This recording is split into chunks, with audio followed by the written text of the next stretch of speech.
கொள்கைகளை சமரசம் செய்து கொண்டு விசிக அந்த கூட்டணியில் இருக்காங்களா அப்படின்ற ஒரு கேள்வி வந்து எடப்பாடி அவர்கள் முன்னாடி கேட்டிருந்தாங்க. பதில் எடப்பாடி என்ன பண்ணார் நான் கேட்குறேன். எங்கள் தலைவர் நேராக போனார். இப்போ கூடன்னு சொன்னீங்களே, இப்போ போனார்தான் இல்லையா? கோரிக்கை வச்சாரா இல்லையா? போராடினாரா இல்லையா? அப்போ இந்த கேள்வி எடப்பாடி கேட்கறதுக்கு அவருக்கு அருகதை இருக்கான்னு நான் கேட்குறேன். சார், பாஜக அதிமுக இந்த கூட்டணியை இந்த பலத்தை எப்படி பார்க்குறீங்க சார்? ஒன்றும் இல்லை, அது வெத்து கூட்டணி, இது முரண்பாடுகள் நிறைந்த கூட்டணி, ஒருவருக்கு ஒருவர் மீது நம்பிக்கை இல்லாத கூட்டணி, எந்த தலைமையில் யார் அங்கே இருக்காங்கங்கிறத வந்து தெளிவில்லாத கூட்டணி, சதியை சூழ்ச்சி மனதில் கொண்டிருக்கிற கூட்டம் ஒட்டுமொத்தமாக உருவாகி இருக்கிறது. அதுக்கு அந்த கூட்டணிக்கு பேர் தான் என்டிஏ கூட்டணி தமிழ்நாட்டில். இப்போ விஜய் என்ன பண்ணுறதுன்னு தெரில. அவருக்கு கொள்கை எதிரி அப்படின்னு பாஜகவை சொன்னார், அரசியல் எதிரின்னு திமுகவை சொன்னார். இன்றைக்கி கொள்கை எதிரிக்கிட்ட போய் சேர்ந்துடலாமான்னு யோசிச்சுட்டு இருக்கிறாரு. பிஜேபி தமிழ்நாட்டில் போட்டிடுகிறதா இல்லையா? போட்டிடுது. அது களத்தில் இருந்து எப்படி சொல்ல முடியும்? களத்தில் இருக்கிறதா இல்லையா? போட்டிடுதா இல்லையா? கூட்டணி அமைச்சிருக்கா இல்லையா? களத்தில் இருந்து சொன்னால் அது அறிவு கட்ட வந்தானே அதை சொல்லுவான். அறிவுள்ள எவனா சொல்லுவானா? கொள்கை எதிரி அரசியல் எதிரின்னு ஒன்று கிடையாது.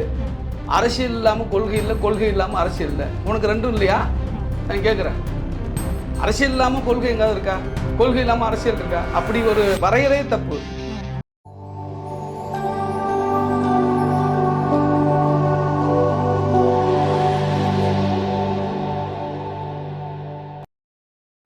சமூக நீதி அப்படின்னு சொல்லிக்கிட்டு தான் வந்துட்டு திமுக வந்து ஆட்சிக்கு வந்தாங்க. சமூக நீதி அப்படின்னு எல்லாருமே ஈக்குவலாக பார்க்கணும் அப்படிங்கிறத. ஆனாலும் பார்த்தீங்க அப்படின்னா இப்போ சமீப காலங்களில் இப்போ கூட நாங்குநேரியில் வந்துட்டு ஒரு பட்டியலின மக்கள் வந்துட்டு வெட்டி கொண்டிருக்கிறாங்க. ஸோ வெட்டி கொல்லப்பட்டிருக்காங்க. இப்படிப்பட்ட ஒரு சூழ்நிலையில் பார்த்தீங்க அப்படின்னா கொள்கைகளை சமரசம் செய்து கொண்டு விசிக அந்த கூட்டணியில் இருக்காங்களா அப்படின்ற ஒரு கேள்வி வந்து எடப்பாடி அவர்கள் முன்னாடி கேட்டிருந்தாங்க. பதில் எடப்பாடி என்ன பண்ணார் நான் கேட்குறேன். எங்கள் தலைவர் நேராக போனார். இப்போ கூடன்னு சொன்னீங்களே, இப்போ போனார்தான் இல்லையா? கோரிக்கை வச்சாரா இல்லையா? போராடினாரா இல்லையா? அப்போ இந்த கேள்வி எடப்பாடி கேட்கறதுக்கு அவருக்கு அருகதை இருக்கான்னு நான் கேட்குறேன். எடப்பாடி என்ன பண்ணார் சொல்லுங்கள். எடப்பாடியோட பங்களிப்பு என்ன சொல்லுங்கள். அவங்க கட்சியோடைய பங்களிப்பு இது வந்து இதெல்லாம் வந்து இது அதான் என்ன சொல்றதுன்னா இதையெல்லாம் கொள்கைகளை சமரசம் செஞ்சுக்கிறாங்களா விசிகான்னு கேட்குறேன். கொள்கைகளை சமரசம் செய்யணும்னா போவே கூடாதுங்க. எங்கள் கொள்கை நாங்கள் சமரசம் செஞ்சுருக்கிறோம். எங்கள் கொள்கை என்ன? எங்கள் கொள்கை அம்பேத்கரியம், பெரியாரியம், மார்க்சியம். இந்த கொள்கையில் சமரசம் செஞ்சுக்கிறோம்னு என்ன அர்த்தம்? பாஜகவோட போனால் தான் சமரசம் செஞ்சுக்கிட்டு தான் அர்த்தம். சங்க பரிவாரங்களோட போனால் தான் சமரசம் செஞ்சுக்கிட்டு தான் அர்த்தம். திமுகவோடு இருக்கிறோம். திமுக ஆட்சி நடக்கிற வந்து மக்களுக்கு எதிரான விஷயங்களுக்காக நாங்கள் போராடுறோம், அதற்காக குரல் கொடுக்குறோம். அதுக்காக கூட்டணியில் இருக்கிறோங்கிறதுக்காக நாங்கள் வந்து பாயப்பத்திக்கிட்டு இருந்தோமா? கையை கட்டிக்கிட்டு இருந்தோமா? போராடாமல் இருந்தோமா? கேள்வி கேட்காமல் இருந்தோமா? அழுத்தம் கொடுக்காமல் இருந்தோமா? எல்லாம் செஞ்சுக்கிட்டு இருக்கிற எங்களை பார்த்து கேட்குறீங்க. ஒன்றுமே செய்யாமல் வந்து கேள்வி கேட்குற அந்த என்ன சொல்கிறது தற்குறிகளை பார்த்து நீங்கள் கேட்குறது இல்லையா? கண்டிப்பாக சார். பாஜக அதிமுக இந்த கூட்டணியை இந்த பலத்தை எப்படி பார்க்குறீங்க சார்? ஒன்றும் இல்லை, அது வெத்து கூட்டணி, இது முரண்பாடுகள் நிறைந்த கூட்டணி, ஒருவருக்கு ஒருவர் மீது நம்பிக்கை இல்லாத கூட்டணி, எந்த தலைமையில் யார் அங்கே இருக்காங்கங்கிறத வந்து தெளிவில்லாத கூட்டணி. நான் கேட்குறேன், எடப்பாடி பழனிசாமியும் டிடிவி தினகரனும் அண்ணன் தம்பின்னு பேசிக்கிறாங்க. போன மாதம்தான் துரோகத்திற்கு நோபல் பரிசு கொடுக்கணுன்னா எடப்பாடி பழனிசாமிக்கு தான் கொடுக்கணும்னு சொன்னவர் தான் டிடிவி.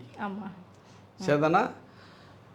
எடப்பாடி பழனிசாமி முதலமைச்சர் சொன்னாக்கா நான் அந்த ஏற்றுக்க முடியாது, அதில் நான் கூட்டணிக்கு வர முடியாதுன்னு சொன்னவர் தான் டிடிவி. சரிதானா? இன்றைக்கி அவர் வந்து ஒன்றா வந்திருக்கிறாங்க, ரெண்டு பேரும் ஒன்றா வந்திருக்காங்க. இது எடப்பாடி அழைத்து டிடிவி போனாரா, பாஜக அழைத்து டிடிவி போனாரா? அழைத்து என்பதை விட மிரட்டி தான். இந்த கூட்டணியை மிரட்டலும் உருட்டலும் சிபிஐ ரைடு, அமலாக்கத்துறை, இடி போன்ற அமைப்புகளை வைத்து உருவாக்கப்பட்ட கூட்டணி. முதல்ல பிஜேபி அதிமுக கூட்டணி அதுதான். எடப்பாடி பழனிசாமி கட்டாயப்படுத்தி வர வைக்கப்பட்டு ஐடிசி சோலாவில் அமித்ஷா வந்து உட்காந்துக்கிட்டு அவரை வீட்டில் இருந்தவரை வர வச்சு அமித்ஷா அறிவிச்சார் கூட்டணியை. கையை கட்டிட்டு உட்கார்ந்தார் பழனிசாமி. இந்த கூட்டணியே நிர்பந்தம் தான், நீ வரலை அப்புறம் உன் மேலே இருக்கிற எல்லா வழக்கையும் தூசி தட்டி எடுத்து பிச்சிருவான்னு சொல்லி மிரட்டிட்டாங்க. அப்புறம் டிடிவி தினகரன் மேலே வழக்குகள் இருக்குது, சிபிஐ ரைடு நடந்திருக்கு, இடி ரைடு நடந்திருக்கு. அவரையும் டெல்லிக்கு வர வச்சு அவங்க பேசி இங்கே வந்து கூட்டணியை உருவாக்கியிருக்கிறாங்க. அவர் என்ன சொல்கிறாரு? நாங்கள் வந்து அதிமுக தலைமையிலான கூட்டணி நீங்கள் இருக்கிறீங்களான்னா, இல்லை நான் பிஜேபி என்டிஏ கூட்டணி தான் இருக்கிறேன், எனக்கு உரிய சீட்டுகளை பிஜேபி பெற்றுத்தரும் என்று நம்புகிறேன். யார் சொல்கிறது?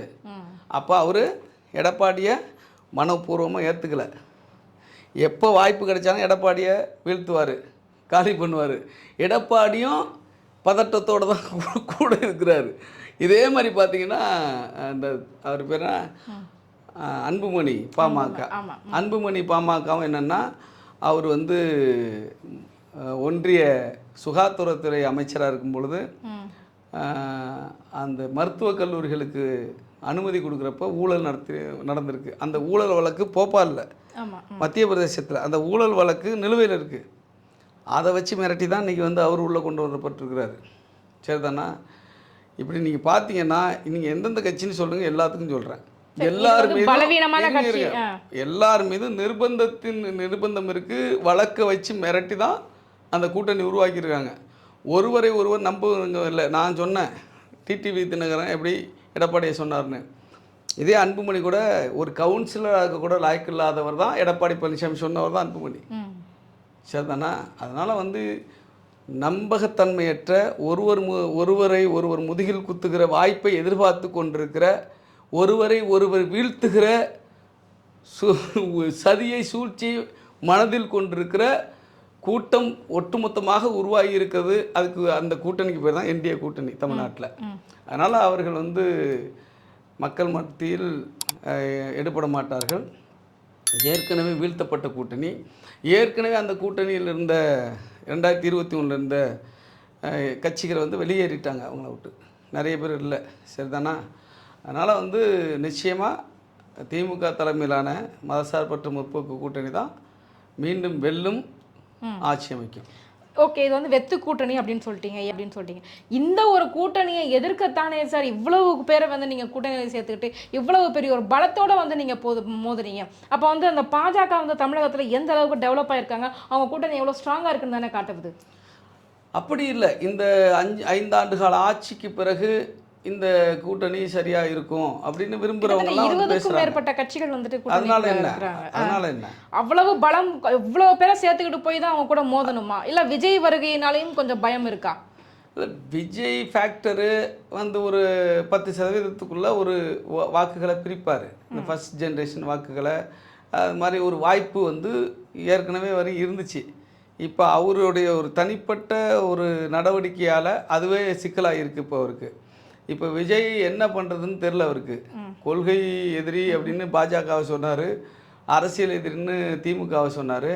இன்றைக்கி கொள்கை எதிரிக்கிட்ட போய் சேர்ந்துடலாமான்னு யோசிச்சுட்டு இருக்கிறாரு. அதனால தான் நீங்கள் அவர் கட்சி திமுக கிளப்பி வர வதந்திங்கிறாங்களே, அப்படியா? நான் என்ன கேட்குறேங்க, ஜனநாயகன் படம் வந்து இன்னமும் ரிலீஸ் ஆகலை தானே? ஆமாம். அது ஜனநாயகம் படத்தை ரிலீஸ் பண்ணாமல் இருக்கிறது யார் கேட்டால் அவர் வந்து திமுகன்னு அதுக்கும் சொல்லுவார். ஜனநாயகம் படத்தை வந்து ரிலீஸ் பண்ணாமல் இருக்கிறது சென்சார் போர்டு சென்ட்ரல் கவர்மெண்ட்டோட கட்டுப்பாட்டில் இருக்கிறது, பிஜேபி அரசோட கட்டுப்பாட்டில் இருக்குது. அந்த சென்ட்ரல் கவர்மெண்ட் கட்டுப்பாட்டில் இருக்கிற ஒன்றிய அரசின் கட்டுப்பாட்டில் இருக்கிற சென்சார் போர்டு தானே விட மாட்டேங்கிறாங்க. ஒன்றிய அரசை எதிர்த்து அவர் பேசியிருக்காரா? ஒரே ஒரு வார்த்தை பேசியிருக்காரா? இப்போ சிபிஐ விசாரணை அவங்க தான் கேட்டாங்க. இப்போ அவங்களே கேட்டு களத்தில் இல்லாதவங்க கூட தான் நான் பேச மாட்டேன் அப்படின்னு சொல்லிட்டாரு. எங்களுக்கு வந்து திமுக மட்டும்தான், களமாடும் கட்சி கூட தான் எங்கள் பேச்சு அப்படின்னு இருக்காரு. எது களத்தில் இல்லை? பாஜக வந்து இப்போதைக்கு இந்த களத்தில் இல்லை, எனக்கு களத்திலேயே இல்லை. திமுக மட்டும்தான் வந்துட்டு நாங்கள் வந்து எதிர்க்கிறோம். ஏன்னா வந்து ஆளுங்கட்சியாக இருக்குது, எங்களுக்கு ஆட்சி பீடம், நாங்கள் வந்து முதல்வர் கனவுல இருக்கிறோம். அவங்க ஓப்பனாக டிக்ளேர் பண்ணிட்டாரு. அது வந்து ரொம்ப சிறுபிள்ளைத்தனமான அரசியல் வந்து அறிவற்ற அப்படிதான் சொல்லணும். கூட்டம் பார்க்குறீங்கல்ல, கூட்டம் இருக்கட்டும், கூட்டம் வந்தாக்க எல்லாம் நாளைக்கு வந்து நயன்தாரா போக சொல்லுங்களா, கூட்டத்தை நீங்கள் பார்ப்பீங்க. அப்புறம் போக சொல்லுங்கள். இல்லை வந்து அஜித்குமாரை இறக்கி விடுங்களேன் களத்தில், இல்லை சூப்பர் ஸ்டார் ரஜினிகாந்த் போட்டுமே, அதெல்லாம் ஓட்டாக மாறிடுமா? கூட்டம் பார்க்குறீங்கன்னா அந்த கூட்டம்லாம் ஓட்டாயிடுமா? இப்போ எங்கே போச்சு அந்த கூட்டமெல்லாம்? ஏன் பயப்படுறீங்க? ஏன் தனியாக நிற்க வேண்டியதானே? ஏன் இப்போ வந்து கூட்டணி போடலாமான்னு ஏன் டிஸ்கஷன் நடக்குது? ஏன் அந்த பயம் உங்களுக்கு வந்தது? புரியுதா உங்களுக்கு? கூட்டம் வர்றதுனால எல்லாம் இங்கே ஒன்றும் நடந்துடாது மேடம். மக்கள் கூட்டம் கூடுறாங்கிறதுனால ஓட்டாக மாற்றிடுவாங்கலாம் கிடையாது. அது வேறு இது வேறு. அதனால் வந்து இவர் ஒன்றிய பிஜேபி தமிழ்நாட்டில் போட்டியிடுகிறதா இல்லையா? போட்டியிடுது. அது களத்தில் இல்லைன்னு எப்படி சொல்ல முடியும்? களத்தில் இருக்கிறதா இல்லையா? போட்டியிடுதா இல்லையா? கூட்டணி அமைச்சிருக்கா இல்லையா? களத்தில் இல்லைன்னு சொன்னால் அது அறிவு கட்டவன் தானே அதை சொல்லுவான். அறிவுள்ள எவனா சொல்லுவானா? நான் கேட்குறேன். கண்டிப்பா களத்தில் இல்லைன்னு எப்படி சொல்ல முடியும்? எந்த கட்சி களத்தில் இல்லை அதை சொல்லுங்க எனக்கு. அதிமுக களத்தில் இல்லையா? அல்லது அதிமுக ஏன் பேச மாட்டேங்கிற? சொல்லுங்க. களத்தில் இல்லையா? இருக்காங்க தான். ஏன் அதை பேசல? எப்பவுமே கேட்கறது பதில் சொல்லுங்க. களத்தில் இருக்குது அது மட்டும் தானா? அதிமுக களத்தில் இல்லையா? ஆட்சியில இருக்கிறவங்க யாரு சார்? திமுக ஆட்சியில இருக்காங்க. அதெல்லாம் அப்போ கொள்கை எதிரே பேச மாட்டீங்களா? ஆட்சியில் இருக்கிறவங்க மட்டும்தான் பேசுவேன்னு இது ஒரு அளவீடா? இது ஒரு அரசியலா? இது எவ்வளவு அபத்தமான அற்பத்தனமான ஒரு அரசியலை நீ மக்களுக்கு சொல்ற. நீ எடுக்கிற தப்பாக முடிவு எடுக்கிறீங்க. கொள்கை எதிரி அரசியல் எதிரின்னு ஒன்று கிடையாது. அரசியல் இல்லாமல் கொள்கை இல்லை, கொள்கை இல்லாமல் அரசியல் இல்லை. உனக்கு ரெண்டும் இல்லையா? நான் கேட்குறேன். அரசியல் இல்லாமல் கொள்கை எங்காவது இருக்கா? கொள்கை இல்லாமல் அரசியல் இருக்கா? அப்படி ஒரு வரையறே தப்பு. களத்தில் இல்லவே இல்லைன்னா யார் களத்தில் இல்லை? எல்லாரும் தான் களத்தில் இருக்காங்க. நாம் தமிழ் களத்தில் இல்லையா? 234 கேண்டிடேட்டை போட்டாங்க, அவங்க களத்தில் இல்லையா? அதிமுக களத்தில் இல்லையா? பிஜேபி களத்தில் இல்லையா? டிடிவி களத்தில் இல்லையா? கம்யூனிஸ்டுகள் களத்தில் இல்லையா?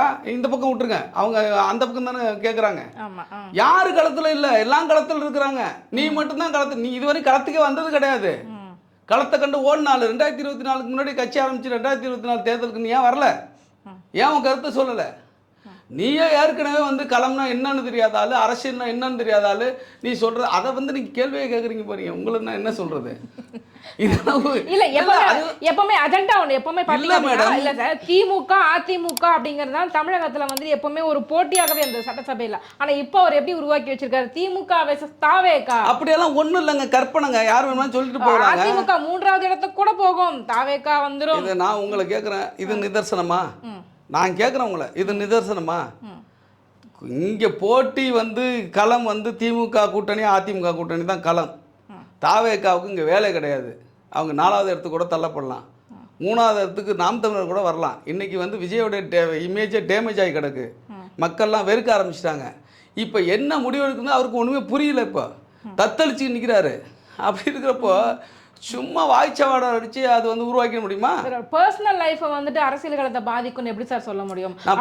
நான் ஏதாவது நீங்க தப்பா பேசாதீங்க. நான் ஒரு வார்த்தை கூட நான் அவரை பர்சனல் லைஃப்ல வந்து சொல்லலை. அவர் பொது வாழ்க்கையில் இருக்கிறவர் தன்னுடைய வந்து நடவடிக்கையிலும் மக்கள்கிட்ட நம்பிக்கை ஏற்படுத்தணும். அந்த நம்பிக்கையை சிதைச்சிருக்காருன்றேன். நான் போய் உள்ள எல்லாம் போடு வேற ஏதாவது உள்ள போய் ஏதாவது பேசுனேன்னா அப்புறம் நீங்க அந்த கேள்வி கேட்குறீங்க. இல்ல இது பூடகமான ஒரு பதிலாக இருந்தது. அதெல்லாம் கிடையாது. மக்கள் என்ன யோசிக்கிறாங்க, மக்கள் எப்படி பார்க்குறாங்க, ஒரு தலைமை எப்படி பார்க்குறாங்கங்கிறத உங்கள்கிட்ட சொல்லிட்டு இருக்கிறேன். நான் போய் உள்ள எல்லாம் போகலை. இவர் இது செய்யுது தப்பு, அது செய்யுது ஏதாவது சொன்னா அப்படி நீங்கள் ஒரு கற்பனையை உருவாக்கி என் மேலே ஒரு முத்திரை குத்தாதீங்க. உங்களுக்கு கருத்தை என்கிட்ட என் மூலமாக வெளிப்படுத்தாதீங்க. கண்டிப்பா சார், தமிழகத்தில் வந்து சட்டம் ஒழுங்கு சரியில்லை அப்படின்னு சொல்லிட்டு தொடர்ந்து எதிர்க்கட்சிகள் வந்து சொல்லிட்டே இருக்காங்க. கண்டிப்பா குறிப்பாக பெண்களுக்கு பாதுகாப்பு இல்லை அப்படின்ற மாதிரி. இது எப்படி சார் பார்க்குறீங்க? மேடம், எந்த அளவுக்கு முடியுமோ அந்த அளவுக்கு அரசு செயல்பட்டுக்கிட்டு இருக்கு, மாற்றுக்கருத்தில். ஆனால் எல்லா குற்றங்கள் நடப்பது வந்து தடுக்கப்பட வேண்டும்ங்கிறத மாற்றுக்கருத்து இல்லை. ஏதோ வந்து இப்போ தான் அப்படி ஒரு குற்றங்கள் நடக்குது, மற்ற ஆட்சிகள்லாம் குற்றங்கள் நடக்கலைங்கிற மாதிரி கற்பனையில் பேசுகிறது எது வேணுமாலும் வந்து அரசியலுக்காக அவதூறுகளை பரப்பலாம். இப்போ சட்ட ஒழுங்கு சரியில்லைன்னு சொல்கிற எடப்பாடி பழனிசாமி தான் முதலமைச்சராக இருக்கும் பொழுது இப்போ 13 பேர் துப்பாக்கியால் சுட்டு கொல்லப்பட்ட தூத்துக்குடி சம்பவத்தை நான் டிவியில் பார்த்து தான் தெரிஞ்சுக்கிட்டேன்னு சொன்னாரா இல்லையா? அவர் பேசலாமா சட்டம் ஒழுங்கு? என்ன வந்து இங்கே உளவுத்துறை மற்ற காவல்துறை அல்லது நிர்வாகம் என்பது நடவடிக்கை எடுத்துக்கிட்டு தான் இருக்கிறாங்க. அதே சமயத்தில் நடவடிக்கை துரிதப்படுத்தி இன்னும் தீவிரப்படுத்தி முன்னுணர்ந்து குற்றங்கள் தடுக்கப்பட வேண்டுமா? தடுக்கப்பட வேண்டும், அதை சொல்லலாம். ஆனால் வந்து அரசியலுக்காக பேசுகிறதால நம்ம வந்து பதில் சொல்லிட்டு இருக்க வேண்டிய அவசியம்லாம் ஒன்றும் கிடையாது. கண்டிப்பாக சார், எங்கள் கேள்விகளுக்கு ரொம்ப சிறப்பான பதில் சொன்னீங்க சார். ரொம்ப நன்றி.